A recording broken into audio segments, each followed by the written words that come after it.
Welcome to the Tech Egg. Don't get scrambled. Enjoy the video. You start by cleaning the area and measuring precisely. Wash and dry the scalp so there's no oil or product residue. This reduces infection risk and improves absorption. Once dry, pick a 0.5 mm dermaroller and confirm your minoxidil strength.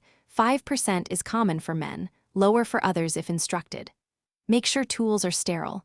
Wipe the roller in alcohol and let it evaporate. Now divide the target area into zones so you can treat systematically and avoid overlap. Once you're ready, perform controlled rolling. Move the dermaroller approximately 6-10 times in each direction, vertical, horizontal, and 2 diagonals, covering each small zone once to create microchannels without overworking tissue. After rolling, wait about 5-10 minutes so microchannels begin to close. This balances absorption with safety.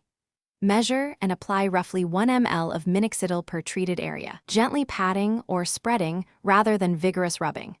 Make sure to keep sessions consistent and space them according to the schedule you've chosen. You finish by cleaning and protecting the treated area. Rinse the roller, disinfect with alcohol, and store it dry. Schedule rolling 1-2 times per week with at least 48-72 hours between sessions to let tissue recover. Apply gentle moisturizer if needed, and avoid other strong scalp actives for 24 hours. If you see persistent heavy swelling, intense pain, or pus, stop both treatments and consult a provider. This is the key troubleshooting step. Finally, take photos every 4-6 weeks to objectively track progress. Thanks for watching. Consider subscribing if I helped unscramble your problems.